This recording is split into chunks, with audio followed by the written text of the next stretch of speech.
Salut à tous, bienvenue dans le 13e épisode de l'actu kiné de la semaine. Bonjour à tous et à toutes. On est trop contents de vous retrouver en ce mercredi matin. Et du coup, aujourd'hui, pour faire une petite teaser de de quoi on va parler de prévention en entreprise. Donc, quand on est kiné libéral, je pense que c'est quelque chose qui est pas très connu, mais Je connais pas du tout, hein. voilà, c'est ça. Et on peut, en gros, faire des actions de prévention dans des entreprises. Je rentre pas dans les détails, mais du coup, on a un invité qui est expert dans ce domaine qui va répondre, à nos questions. Il va arriver d'ici, peu de temps et voilà. Gwen, comment tu vas? Bah, je vais bien. Il m'est arrivé quelque chose d'un peu chamboulant, donc j'avais envie de vous parler de ça en premier lieu parce que je pense que j'ai retenu plein de leçons de ce qui m'est arrivé et je pense que ça peut être hyper utile pour les kinés qui nous écoutent. Mais carrément. Bah, écoute, après tu peux nous en parler si tu veux. Moi, je vais juste prévenir que, hem vous savez qu'à La Réunion, il y a eu un cyclone. Donc ça y est, j'ai récupéré juste hier ma connexion internet. Au bout d'1 mois et demi, c'est pas mal. Et on est sous le feu des projecteurs parce que maintenant on a le chikungunya qui est arrivé à La Réunion. Je sais pas si tu es au courant. Donc il y a une grosse épidémie de chikungunya, il y a le plan blanc qui a été, mis en place et tout. Bien sûr, je l'ai chopé Oh, c'est hier. Du coup, si j'ai une tête un peu comme ça, de fatigué, c'est parce que, bah, j depuis lundi soir, vraiment, j'ai en mode un peu une grippe, tu vois? Donc génial. c'est vraiment, des douleurs articulaires, de la fièvre, vraiment une sensation de lourdeur, une grosse fatigue et tout. Mais là, ce matin, franchement, ça va mieux, donc je suis content et je pense que ça je suis assez en forme pour faire cette interview largement. Ah, trop bien, ça se voit. Tu as une base pour être très en forme par rapport aux autres. Heureusement, tu es solide. L'âge, C'est ça, c'est l'âge. 10 ans de moins. Nous avons vu ça ce matin, nous avons 10 ans d'écart d'âge. Je ne sais pas ouais. si vous aviez suivi ça, mais nous, on vient d'avoir cette révélation incroyable. Enfin voilà. Et donc moi, ce qui m'est arrivé, c'était, jeudi soir après une journée intense de travail au cabinet. Quand je suis au cabinet, c'est vrai que je regarde, quasi pas Instagram, j'ai pas le temps en fait. Je suis avec mes patientes, j'enchaîne, enfin tu connais ça. Je pense que vous connaissez tous ça. Et là, je découvre que, moi, je programme tous mes réels le matin, à 7h30. Et je découvre un commentaire qui avait été mis là depuis 8 heures d'un kiné qui dit c'est une honte sur les réseaux sociaux que ce soit des kinés comme vous qui nous représentent. Et moi, quand j'ai vu ça, Julien, tu sais comment j'ai réagi? J'ai paniqué. J'ai dit oh là là là là. Et puis après, le kiné en question, qui parlait en son nom propre de kinésithérapeute, a expliqué en quoi c'était pas bien mon réel, qui parlait de chat GPT et de la protection des données, etc., que c'était n'importe quoi, etc. Moi, je peux vraiment entendre que j'ai tort. Vraiment, il n'y a pas de problème. Mais déjà, il y a différentes choses à respecter. Et donc, si on parle de façon très concrète et très cartésienne, une des recommandations relatives à notre communication selon l'Ordre national des kinésithérapeutes, c'est on ne se mettra jamais, on va jamais nuire à la réputation d'un autre kiné pour se mettre en avant. Et la conclusion de ce cher jeune homme, c'était nous, on vous propose telle application qui, elle, respecte les données, etc. En fait, c'est vraiment nul ce que vous avez fait, Gonaël. Alors, en plus, moi, on va me dire, Gonaël, tu es sur les réseaux sociaux, tu n'as pas à être sensible comme ça, il faut prendre du recul, il faut être forte, etc. Je suis désolée, je n'y arriverai jamais, que ce soit dans la vraie vie ou sur les réseaux sociaux. Je n'ai pas envie qu'on me dise, c'est nul ce que tu fais, nous c'est mieux, regardez ce qu'on fait. Moi j'ai vraiment envie, bah, Gwenaël, tu sais que peut-être ce n'est pas tout à fait correct ce que tu fais, il y a d'autres solutions possibles, nous pouvons en parler ensemble. Voilà, la Mmh. communication non violente, etc., ça existe en fait. Donc, euh, voilà, je suis désolée, je vais être de plus en plus solide parce que là, j'ai un peu paniqué. Ce que j'ai fait, c'est que j'ai supprimé mon réel. Bon, tout le monde m'a dit Oui, autour tu de mets le moi, commentaire au final.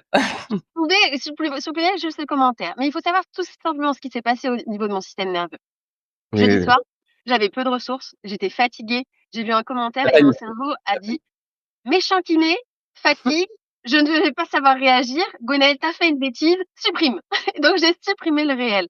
Mais en fait, évidemment, je veux rassurer tout le monde. dans mes bilans que je structure via ChatGPT, je ne donne aucune donnée nominative. Je ne dis même pas quel type de maison, je ne dis pas le travail, je dis pas le métier. Je dis, par exemple, ma patiente a un transverse abdominal incompétent. Nous allons travailler la compétence du transverse abdominal. Peux-tu me structurer ça? Enfin, c'est vraiment pas du tout, on peut pas. Bon, voilà. Mais Parce dans que le pour remettre dans le contexte, tu as un réel qui parlait de comment tu utilises ChatGPT pour, synthétiser structurer ta vie. pour structurer une lettre pour un médecin. Et j'avais bien mis dedans, attention, protection des données. Le problème d'Instagram et tout ça, c'est que il avait quand même sans doute raison, le kiné, c'est que moi, je ne sais pas l'usage que les kinés vont en faire. Et que sur un réel aussi court, et c'est difficile d'apporter de la nuance, de la structure, etc. Et c'est d'ailleurs pour ça que je fais très peu de tutos, de choses comme ça sur Instagram, parce que c'est court. Effectivement, il faut toujours être hyper impactant. Faut, dès les 3 premières secondes, toi, tu le sais bien, il faut être impactant. Et c'est vrai que j'ai du mal à venir donner des petits tutos, des choses comme ça sur Instagram, parce que ça peut être utilisé de façon non éthique après. Donc ça, il avait raison, mais en fait, vraiment, on n'a pas à descendre un autre kiné pour se mettre en avant. Bien sûr. C'est vrai que nous, l'avantage de nos 2 comptes, c'est quand même on s'adresse à des kinés à 100%. Et donc j'ai peu eu l'occasion d'avoir des kinés qui me descendaient en public. Bon, je l'ai déjà eu, hein, mais c'est plus rare, je pense, que sur d'autres comptes. Oui, Heu, donc je pense que quand même la plupart des kinés sont au courant qu'on n'a pas le droit de se descendre en public.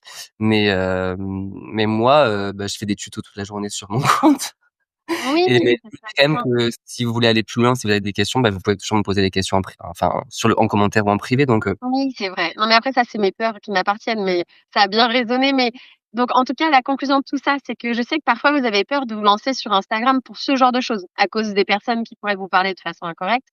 Et moi, ce qui m'a manqué là, et maintenant je reste, c'est un process, c'est une façon de réagir quand il se passe ça. Et là, notamment, ce qui s'est passé de façon très naturelle, de façon hyper écologique pour moi, c'est que j'ai eu tous mes collègues avec qui je partage les mêmes valeurs qui m'ont soutenue. Il y a eu toi, mmh, bien sûr, il y a eu Perrine Tramoni, il y a eu Julie Cantourné, il y a eu plein d'apprenantes de Booster, il y a eu des collègues qui m'ont dit, mais non, mais Gonette, tu avais bien parlé des protections des données, t'étais OK. Et mmh. ensuite, ça a mis un débat intéressant par rapport à ChatGPT, par rapport aux protections des données, de ce que vont être, comment vont être transmises et tout les données médicales, etc. Non, c'est Mais super donc, intéressant, c'est vraiment d'actualité tout ça, hein, donc voilà. franchement, c'est super. Bah, tu le repostes, c'est tout, hein. Oh, oui, bah non, moi, peur, peur. OK. Bah, écoute, notre invité est là, on va peut-être l'accueillir. Bah, d'ailleurs, ça va vraiment rien à voir avec, le sujet d'avant, mais écoute, c'est pas grave. C'est parti Ça va et être très intéressant parce que moi, je ne connais absolument rien à la prévention. OK. Pareil, en tout cas, je connais très peu de choses. Salut Félix! Bonjour Julien, bonjour Gwen. Bienvenue. Bah, écoute, merci d'avoir accepté de venir parler un peu beaucoup de kiné, de prévention en entreprise pour les kinés libéraux. Tout à fait.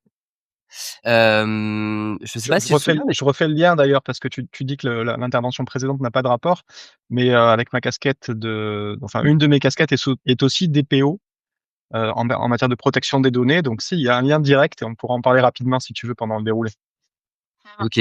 Mais c'était Bah, très intéressant ce que vous disiez avant et Gwen, bravo pour cet esprit, cet état d'esprit et c'est toujours un petit peu compliqué quand on est attaqué comme ça. Donc tout mon soutien également sur ces interactions. et pour oui. Et du coup, pour te présenter à tous ceux qui nous regardent, je t'appelle Félix Faber, donc tu es kiné. Tu me dis si je me trompe, mais tu es directeur de Kiné France Prévention. Est-ce que tu peux nous dire, ce que c'est? Alors, Kiné-France Prévention, c'est la fédération des associations départementales ou régionales de prévention en kinésithérapie.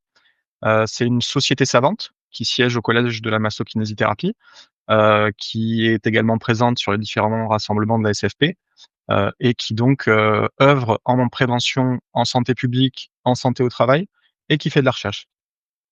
alors juste SFP, Société Ouais, française. De physiothérapie, pardon. C'est les gros rassemblements des journées françaises de la kinésithérapie où la majorité de nos sociétés savantes participent également. OK. Donc juste pour faire un petit récap avant que je commence dans mes questions, déjà n'hésitez pas, ceux qui nous regardent déjà sur Instagram, à poser des questions. Ça fait vivre un petit peu, ce live.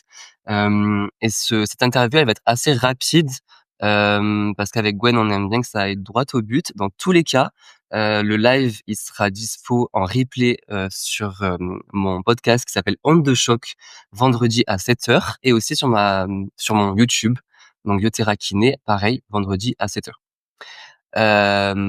Et du coup, Félix, si tu peux, t'imaginer quand même qu'on s'adresse à des kinés qui n'y connaissent pas grand-chose, même dans tout ce qui est abréviation et tout, franchement. Même Fais moi, des fois, je attention. suis assez perdu. Oui, je fais attention. OK, et du coup, il y a 2 semaines, il y a Clémentine Tourlet qui est venue dans ce live. Ouais. Donc, c'était une de mes profs, du coup, à l'IFMK de Marseille et toi aussi, tu étais un de mes profs, de l'IFMK de Marseille. Je sais pas si tu te souviens? Moi, je me souviens bien de toi, tu étais mon prof, du coup, bah, de santé publique. On avait fait des petites actions de prévention, dans des assos, des trucs comme ça, dans des clubs de sport.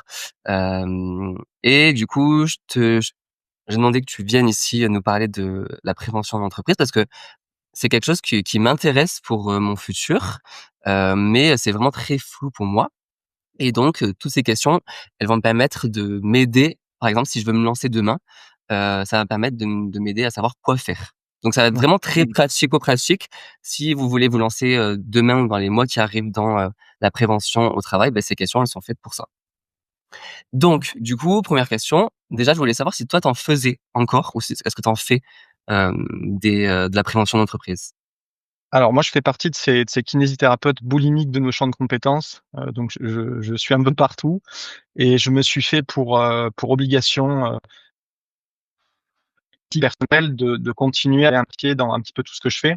Parce qu'un kiné qui voit plus de patients, bah, quand on a 90 des confrères et consoeurs qui font que de la clinique, c'est un peu compliqué de continuer à parler avec eux et quand on représente une fédération de prévention, si nous-mêmes on n'intervient pas, c'est compliqué aussi. Donc je Ouais. garde une quinzaine de journées d'intervention par an à peu près, j'en ai au moins une par mois, de manière à garder le pied dedans et en effet continuer à faire de la prévention en santé au travail. OK, trop bien. Est-ce que tu peux nous donner un exemple d'intervention type que tu fais? C'est encore plus simple dans une entreprise pour qu'on voit vraiment en quoi ça consiste. Point, je vais rebondir sur ce que tu disais qui est amusant, c'est que tu dis, tu nous as fait faire des petites interventions, des petits trucs sympas, il y a rien de petit. Nous, on a l'impression que c'est quelque chose de petit, mais ça a des conséquences qui sont gigantesques dans la vie des salariés. Donc, il faut pas se minimiser les compétences du kiné, il faut les valoriser. Dans le moindre de nos conseils n'est pas petit, c'est un grand conseil avec un G majuscule et ça, il faut vraiment le porter, haut et fort. Je vais pas te donner d'exemple type parce qu'à la différence de beaucoup d'organismes de formation, on aime bien ne pas avoir de catalogue parce que l'intervention va s'adapter aux besoins d'une entreprise. Alors, il y a des entreprises qui vont te dire: «Moi, j'ai peu de temps, mais j'aimerais bien que mes collaborateurs, ils soient un peu plus sensibilisés, qu'ils comprennent de quoi je veux leur parler», quand on parle de risques, quand on parle de troubles musculo-squelettiques. Donc ça peut aller d'un atelier d'1 heure et demie et là, le challenge, c'est de te dire: «En 1 heure et demie, j'ai pas envie que dans 6 mois, les salariés, les collaborateurs disent: "Oh, il était sympa le formateur, hein"». En 1 heure et demie, j'ai envie qu'il leur reste au moins un ou 2 trucs. Et donc, quand je vais préparer mon intervention, je vais me dire: «Très bien, quel est le challenge? Quel est l'objectif de l'entreprise? Quelle est la demande? Et qu'est-ce que je veux qui reste absolument dans 3 mois, dans 6 mois, dans un an?» Donc on va focus une intervention sur un objectif, sur une finalité. Ça, ce sont de petites sensibilisations et puis ensuite, ça va jusqu'à des formations qui peuvent durer 4 jours, 5 jours, où là, on va vraiment faire de la formation avec de la montée en compétences des collaborateurs pour devenir des vrais acteurs de la prévention dans leur entreprise. Donc tu vois, c'est OK. très, très varié. Faut Il y a pas un exemple quand même parce que là, c'est flou, enfin, au moins Alors qu'on se je vais être plus précis. Je vais être plus précis. Donc si tu veux commencer par de petits ateliers, en termes de durée, on va par exemple focus sur, la problématique des troubles musculo-squelettiques et sur des facteurs de risque. Donc nous, en tant que kiné, on sait ce que c'est puisqu'on en soigne toute la journée au cabinet. On connaît la problématique des tendinopathies, on connaît les problématiques périarticulaires. Donc ce qu'on va apporter là, par exemple, c'est du mouvement compensatoire. Donc on va leur expliquer qu'est-ce que c'est un échauffement, comment ça marche et comment est-ce qu'on le fait. Parce que souvent, ils voient à la télé, la prévention plutôt asiatique où on les voit tous en rang qui font des échauffements. Mais nous, physiologiquement, on sait ce que c'est un échauffement. Donc si on leur dit: «Tu fais ça 3 fois avec tes poignets», bah, c'est bien gentil, mais ça tiendra pas grand-chose. Donc ça permet déjà de débunker les éléments. Ensuite, on connaît l'impact que peut avoir du mouvement répétitif. On connaît l'impact que peut avoir, des postures contraignantes. On connaît l'impact que peut avoir une posture prolongée tout au long de la journée et c'est là où aussi on va permettre par notre casquette, plus scientifique et pratique en tant que thérapeute, de leur apporter plein d'informations. Ça peut être des mouvements compensatoires. Bah, quand tu es resté dans une même position pendant longtemps, viens chercher la position inverse. Ils le font souvent de manière inconsciente, mais l'objectif, c'est de le conscientiser, c'est de se rendre conscience de tout ça. Et puis ensuite, quand tu as fait ça pendant longtemps, bah, viens chercher un étirement, viens chercher une mobilisation de manière à essayer de détendre ton articulation, ton muscle, pour te permettre, d'avoir moins mal. Donc ça peut être vraiment des ateliers qui vont être assez flash, assez courts. On va aussi essayer de leur faire prendre conscience de ce qui peut faire mal dans la journée. Ça paraît dingue, mais tu vas voir un câbleur qui passe 6 heures par jour avec les mains comme ça, il n'a pas conscience que le fait d'avoir les mains au-dessus des épaules est un facteur de risque pour ses épaules. Il ne le sait pas, il s'en rend pas compte. Donc le simple fait de lui dire: «Mais tu as un marchepied à côté, même quand ça dure 2 minutes, monte sur ton marchepied», c'est déjà un impact qui peut être colossal au niveau de son activité professionnelle. Un autre exemple, une secrétaire qui passe la journée avec son téléphone sous l'oreille, elle n'a pas conscience que cette position cervicale et cette position d'épaule peut être, défavorable. On peut la voir en séance 2 fois par semaine pendant une demi-heure, ça compensera pas les 35 heures qu'elle a passées dans sa semaine dans cette position-là. C'est tout autant d'éléments sur lesquels on va pouvoir agir de manière concrète. OK. Est-ce que c'est Mmh, plus con? parfait, oui, c'est plus concret. Donc du coup, là, les étapes, le déroulement et le format, c'est pas mal, Julien, non? J'ai l'impression que Félix a bien répondu Oui, là déjà. carrément. Ouais, Très bien, si, si. merci Alors beaucoup. après sur des formats un peu plus longs, comme ça je parle pas que de l'atelier. Sur de la formation, nous ce qu'on aime bien mettre en place dans un premier temps, c'est un bilan. On garde la casquette de kinésithérapeute, on commence par un bilan. L'intérêt du bilan, c'est d'avoir un état des lieux de la santé individuelle d'une personne, mais aussi de la santé collective d'un groupe. Si on a vu 10 personnes qu'on va avoir en formation et que sur les 10 bilans, il y en a 8 qui ont des problématiques d'épaule, il y en a 7 qui ont des problématiques de rachis cervical, bah déjà nous avec notre casquette de kiné, quand on va dans l'entreprise, on va pouvoir essayer de chercher qu'est-ce qui peut générer ces problématiques-là. Parce qu'il faut être honnête, hein, souvent c'est le travail. Donc on commence par un bilan, ça nous permet d'avoir un état des lieux et là on est Alors vraiment attends Félix, tu me perds, du coup, c'est un bilan c'est une feuille que tu envoies avant ou tu vois les personnes? non, c'est un bilan comme dans ton cabinet. C'est un bilan comme dans ton cabinet. On est dans une pièce individuelle, avec du secret médical, avec un collaborateur qui va participer à la formation et pendant une demi heure, on déroule un bilan locomoteur. Ah Mmh. d'accord, bah, OK. tu vois, je ne Et savais pas du tout que c'était possible. tout à fait. Et là, l'idée, c'est vraiment d'avoir un état des lieux, de la personne et du groupe. Ensuite, on va faire de la montée en compétences. Alors, on aime bien des sessions assez courtes, 3 heures et demie, c'est bien, parce qu'une journée entière, on est face à un public qui a pas tellement l'habitude d'être en formation. Même si c'est très pratique, on les perd vite. La capacité d'intégration, elle est quand même assez courte. Donc Mmh. l'idée, c'est d'avoir des sessions qui sont pas trop longues. Et là, ce qu'on aime bien faire, c'est avoir, par exemple, 3 sessions de 3 heures et demie qu'on va étaler. Parce que, l'adulte a besoin de répétitions pour apprendre et pour retenir. Donc plus on étale et plus on a de durée entre les séances et plus ils peuvent mettre en application et se confronter aux nouvelles connaissances qu'on a apportées et en général, mieux ça marche et plus ils retiennent. Donc on va travailler sur du risque à proprement parler. Dans ton travail, qu'est-ce qui peut te faire mal? On n'est surtout pas nocebo. Quand je dis ça, souvent, j'ai la jeune génération qui me dit: «Ouais, c'est nocebo». Non, on n'est surtout pas nocebo. On essaye de leur faire prendre conscience de qu'est-ce qui pourrait faire mal si c'est répété, si c'est prolongé, si c'est trop fort, si c'est trop contraignant. Ensuite, on va travailler vraiment sur leur manière de faire et c'est là où c'est très amusant parce que on se retrouve en première année de kiné, quand on faisait de la pédagogie ou ces matières-là, où on se revoit vraiment à observer, de manière extrêmement concrète un salarié, et voir comment il fait. Et entre 2 salariés qui ont le même poste, le même métier, la même finalité, ils font pas pareil, ils font pas de la même manière. Et ça, de le confronter, c'est génial parce que les salariés entre eux, ils parlent du match de foot de la veille, mais de parler de la manière dont ils sont en train d'enfiler un tube de cuivre dans des ailettes d'aluminium, ça, ils en parlent jamais. Et ils Ouais, s'observent pas non plus. Donc là-dessus, on a vraiment notre casquette de kinésithérapeute en tant qu'éducateur et en tant que professionnel et expert du mouvement. ouais. Et puis derrière, on va les confronter sur leur situation de travail et on va les amener à réfléchir à comment améliorer une situation de travail. Donc pour améliorer une situation de travail, il faut avoir conscience de ce que c'est, il faut comprendre de quoi il s'agit et ensuite essayer de travailler sur différents leviers. Donc, la palette posturo-gestuelle, ça en est un. Les mouvements préventifs et compensatoires, ça en est un autre et puis de l'adaptation de poste de travail, ça en est un troisième. OK. Génial, trop bien. J'espère que c'est assez concret, pour le Oui. Mmh. Hein? C'est Julien, oui, oui, c'est tout concret, c'est nickel. c'est génial. Je peux continuer dans les questions? Mmh mh. Et du coup, est-ce que tu nous conseillerais une formation, particulière pour bien démarrer? Parce que j'ai l'impression que tu nous parles beaucoup d'ergonomie, de prévention et cetera. Alors, on va éviter de parler d'ergonomie parce que l'ergonomie, c'est vraiment une science particulière. Heu, un bilan ergonomique, c'est un bilan qui est très long, qui est sur de la durée, où on observe très longtemps. Pendant longtemps, on parlait d'ergonomie de proximité, mais j'aime pas trop ce terme-là. Non, l'ergonomie, on va la laisser aux ergonomes. Nous, on est vraiment des facilitateurs, on est vraiment des médiateurs, on est vraiment des experts du mouvement et restons sur nos compétences propres, elles sont déjà très riches. Bah, Il y a pas écoute, moi, j'en spécialement savais besoin rien, d'aller en donc ergonomie. attends, tu nous sors ça, moi, je sais pas. Les ergonomes, donc c'est un métier à part et il y a pas des kinésithérapeutes ergonomes? Il y a des kinés ergonomes, mais ou tu fais de la kiné ou tu fais de l'ergonomie. On a souvent cette, C'est on quoi a la souvent différence? Un peu. bah, justement, on a souvent cet élément flou parce que, par exemple, quand tu vas parler d'un kiné ostéo, bah, le kiné, il fait déjà un peu des manœuvres ostéopathiques dans sa pratique quotidienne, enfin, c'est très proche. Ouais. Là, on est vraiment sur 2 métiers différents. Le kiné, il s'intéresse à l'humain, l'ergonome, il est focus sur le travail. D'accord, incroyable. OK. Et nous, par exemple, quand on intervient en entreprise, la première demande qu'on va te faire, c'est pas: «Est-ce que le plan de travail est à bonne hauteur?» Oui, en regard de la norme, X, NRF, 100, Ah oui, je d'accord, pense que le plan de travail devrait se situer entre 85 et 105 centimètres. Ça, c'est pas notre job. On peut, mais c'est pas l'objectif premier. d'accord. Trop bien.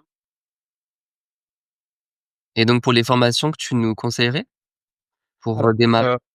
au niveau du réseau Kiné France Prévention, on a 2 organismes de formation qui dispensent des formations pour les kinésithérapeutes. Il y a un prérequis sur les 2, c'est d'avoir suivi le e-learning base en prévention de l'INRS. L'INRS, OK, c'est l'Institut national de recherche et sécurité. C'est l'instance, d'État et c'est l'instance, scientifique d'autorité sur la prévention et sur la santé au travail. L'intérêt, c'est que ça formalise une sémantique. Quand on met les pieds dans l'entreprise, si je commence à vous parler de RSE, de QVCT, d'AT, MP, vous allez me dire: «Mais qu'est-ce qu'il raconte?» Là, l'idée, c'est d'avoir le même discours que la personne. Parce que quand on va en entreprise, bah, il faut se vendre. C'est pas les entreprises qui viennent toquer à notre porte. Ça arrive, mais c'est pas comme au cabinet, on a des files d'attente. Il faut se démarcher, il faut arriver à trouver des contacts et c'est vraiment une démarche qui est plus commerciale. Mmh. Parce que Donc là c'est du hors nomenclature. On l'a pas dit depuis le départ, Julien, c'est du hors ah oui, nomenclature au final? bah oui, voilà, c'est pas écrit dans, notre alors si vous voulez, logiciel. Oui, je vais le préciser juste après, on refera un focus là-dessus si vous voulez. ouais, OK. OK. Du coup, l'idée, c'est d'avoir d'abord la notion sémantique, parce que si on parle pas le même langage, c'est un peu compliqué et en entreprise, ils sont habitués au monde et aux mots de l'entreprise. Et donc Donc du coup, ce e-learning, il est gratuit, il est ouvert à tous, il est c'est ça? gratuit. Il est gratuit. Sur le site de On peut voir l'INRS, il est gratuit. aussi, pour voir si ça peut nous plaire aussi déjà, finalement. Absolument, et on peut se dire: «Est-ce que c'est un monde qui m'intéresse ou pas?» Parce que c'est des éléments qu'on va aborder. Ensuite, comme je le disais, au niveau du réseau Kiné France Prévention, on a 2 assos qui proposent les formations socles du réseau. Notre formation, c'est pas mal, c'est prévention des accidents et des maladies de l'appareil locomoteur, qu'on a décliné en ateliers, en combinaison même pas mal au dos, d'autres ateliers de ce type-là. L'idée, c'est vraiment de formaliser ce qu'on connaît en tant que kinésithérapeute pour le mettre au profit de l'entreprise. Donc on va apprendre plein de choses. On va apprendre aussi à devenir formateur. Nos formations socles, ce sont des formations de formateurs parce que c'est pas si évident que ça.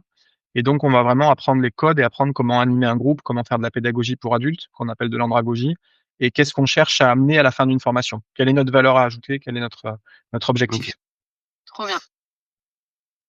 Bon, bah, pour les formations, c'est pas mal, je pense. Donc pareil, hein, si on va revenir au côté plutôt administratif. Si Avec demain je plaisir. veux me lancer, est-ce que je suis toujours sur ma casquette de kiné, libéral? Ou est-ce qu'il faut faire autre chose? Voilà, comment ça marche à ce niveau-là? Alors, la première bonne nouvelle, c'est que dans la majorité des cas, ce qu'on va faire, c'est de la formation. Souvent, on n'est pas au clair sur ce que c'est une formation. Une formation, c'est un objectif pédagogique au moins, c'est des attestations de présence et c'est une évaluation. Ça, c'est le socle de ce Mmh. que c'est une formation. Donc, en 1 heure et demie, je peux faire une formation. À partir du moment où Mmh. je montre que j'ai cherché à atteindre un objectif pédagogique, à partir du moment où j'ai fait signer une fiche de présence, à partir du moment où j'ai évalué ma formation, c'est de la formation, même si ça dure 1 heure et demie. Alors pourquoi je dis que c'est une bonne nouvelle? C'est parce que dès lors qu'on a un numéro d'organisme de formation, qu'on appelle un numéro de déclaration d'activité, il y a pas de TVA. Mmh. Ouais. Donc donc ce numéro d'organisme de formation, il peut être posé sur tout. Il peut être posé sur ton activité, sur une entreprise, n'importe quelle structure en France peut être organisme de formation. Oui, Voilà, pour donner un exemple concret, moi, par exemple, mon organisme de formation, il est sur mon entreprise individuelle de kiné. c'est Voilà, ça. la petite diff, c'est que tu vas payer un tout petit peu plus d'URSSAF, puisque quand on travaille en conventionné, on a une exonération quasi complète, des cotisations assurance maladie. Là, on va payer Mmh. 9,8. Donc en gros, tu as 10 d'URSSAF en plus sur ces 9,8. activités-là.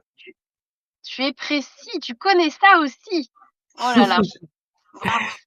C'est ça et du coup, pour montrer un autre exemple, moi, bon, je suis pas encore organisme de formation, mais dans les mois qui arrivent, je vais l'être. Je suis en train de faire les demandes. Moi, par contre, je suis sur une autre entreprise, que mon entreprise kiné parce qu'en parallèle, je vends aussi des bilans et tout qui sont vraiment commerciales. Donc, on peut faire vraiment comme tant qu'il y a un numéro SIRET, sirène, je pense qu'en fait, tu le rattaches à ce numéro-là. Absolument. Après, faut faire attention à la question du plafond de TVA. C'est que Ouais, dès que tu es dans du soin, il y a pas de TVA.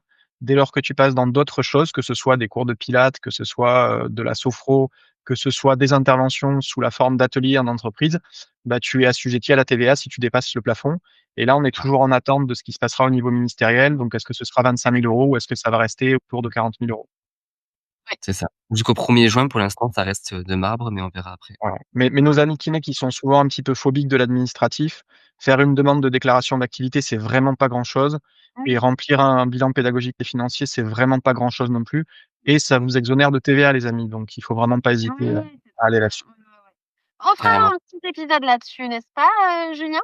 Oui, on peut, bien sûr. Et pareil pour l'assurance et tout, comme on intervient dans d'autres, un autre cadre, je veux dire, Alors ça de change manière rien? générale, les RCP doivent nous couvrir dans nos champs de compétences.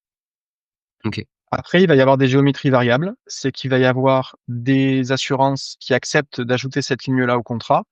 Et puis, il y en a qui vont demander des surprimes d'assurance. Mais dans tous les cas, moi, je vous conseille vraiment d'être couvert, c'est vraiment indispensable. Contactez votre compagnie, d'assurance qui gère votre RCP et votre protection juridique, responsabilité civile professionnelle, pardon, et la protection juridique et vérifiez si vous êtes couvert pour une intervention en dehors du cabinet, sachant que ça reste dans nos champs de compétences. Ouais. Mmh. Oui, c'est ça, en fait, quand vous écrivez à votre RCP, vous dites: «Ça reste dans mon champ de compétences» et pour l'instant, moi, j'accompagne beaucoup de kinés qui doivent rajouter des choses dans leur RCP. Personne n'a eu de surprime. Toi, tu connais beaucoup de gens qui ont des surprimes? Non, mais j'ai eu des échos dernièrement de 2-3 compagnies d'assurance qui demandaient des surprimes, qui ne sont pas des compagnies d'assurance spécialisées dans les professionnels de santé. Ah, Soyez méfiants. très intéressant. OK. Prochaine question. Alors, tu conseilles quoi pour se rendre visible? Est-ce qu'il vaut mieux faire site internet, démarchage direct, présence sur certains réseaux? Tu nous disais qu'il y a vraiment une démarche, plus, commerciale, que c'est pas comme, mes patientes, moi des patientes, j'en ai plein, plein, plein. Là, les entreprises ne m'attendent pas. Alors comment je fais? Alors déjà, je vous renvoie à nos amis du Conseil national de l'ordre et leur très bon guide sur la communication des kinés. Un kiné a le droit de faire de la pub, un kiné a le droit de communiquer, mais un kiné n'a pas le droit d'avoir de démarche commerciale. Donc qu'est-ce que c'est une démarche commerciale? C'est dire: «Je suis meilleur que les autres». C'est de dire, «Je vais avoir, une intervention qui sera meilleure que la tienne». Et c'est de faire des actes promotionnels comme par exemple, spéciale fête des mères, moins 10 sur mon intervention en entreprise. Ça, on n'a pas le droit de le faire. Par contre, sur le reste, soyez visible, vous avez le droit de communiquer sur tout, tant que vous avez des éléments probants d'un point de vue scientifique et qu'il y a pas de charlatanisme, vous pouvez communiquer largement sur tout. Le réseau, des entreprises, c'est LinkedIn. Chaque réseau a sa finalité, a son but. Le réseau des entreprises, le réseau pro, c'est LinkedIn. C'est là où il y a le plus de visibilité. Après, rien n'empêche de faire du contenu sympa sur Insta, sur TikTok, mais vous aurez moins de visibilité que sur un réseau comme LinkedIn. Et on Ça est fait très resté en adulte, ça me fait peur, LinkedIn. bah, pas plus que les autres réseaux sociaux. Tu vas voir qu'en créant un compte et en commençant à publier du contenu, tu vas trouver ça génial. Et puis c'est très captivant et c'est assez chronophage parce que sur LinkedIn, on trouve un contenu qui a rien à voir avec le contenu sur lequel on est habitué à scroller et on peut très vite y passer des heures. Ouais, c'est vrai. Et donc du coup, bon, du coup, pour, résumer, réseaux sociaux, heu après du coup, site internet. Donc du Site coup, pour internet, faire bien sûr. on n'a pas le droit, tu disais qu'on pouvait faire de la pub, mais attention, tu as pas le droit de payer pour être, numéro 1 sur Google, par exemple. Tu n'as pas le droit de payer pour être numéro 1 sur Google. Alors là, on n'est pas dans une démarche pour attirer du patient. On n'est pas dans une démarche, qui se rapporte de nos éléments, professionnels. Donc on a le droit de générer de la visibilité. On va préférer du référencement passif, c'est-à-dire des articles intéressants, des articles pertinents, des mots-clés, mais là-dessus, on n'est pas dans une démarche d'attirer des patients. Donc on est dans un cadre qui est un petit peu différent. Et après, bah, tu peux faire du démarchage dans ta ville peut-être? Des choses comme ça? Comment tu Alors, pour fais? faire du démarchage, ce qui marche bien, c'est les réseaux.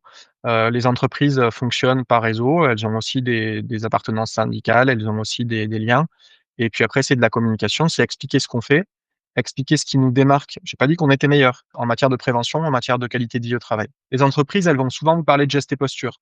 Pour elles, l'alpha et l'oméga en prévention, c'est le geste et posture. C'est la personne qui vient expliquer le bon geste et la bonne posture. Nous, on sait en tant que kiné que ça existe pas, le bon geste et la bonne posture. Donc on a une approche qui est différente et on a une approche qui est singulièrement centrée sur l'humain, sur l'individu. Donc ça, souvent, ça plaît et c'est une façon de nous démarquer qui est assez importante. Donc oui, du démarchage, OK. démarchage LinkedIn, vous avez le droit de passer des coups de fil à des entreprises en demandant à parler au RH, ou à la personne qui gère donc RH, c'est le responsable ressources humaines et puis le meilleur levier pour entrer dans une entreprise, c'est vos patients, les amis. parce que vos patients, quand Ah ils ouais. sont actifs, ont très souvent des fonctions dans une entreprise, mais ils savent même pas que vous pouvez intervenir dans l'entreprise. Donc dites-le, Mmh. votre meilleur allié, votre meilleur, commercial, c'est votre patient. C'est votre patient qui va rentrer dans son entreprise. En tout cas, c'est hyper intéressant ce que vous pouvez faire sur ce que Félix vient de dire, c'est aussi mettre des affiches dans la salle d'attente, de dire Mmh. que vous faites ce genre de Je voulais savoir si tu as un ordre de grandeur des tarifs. Bon après tu m'as dit ça dépend du type d'intervention, mais pour avoir une idée quoi. Alors valorisez-vous, franchement valorisez-vous.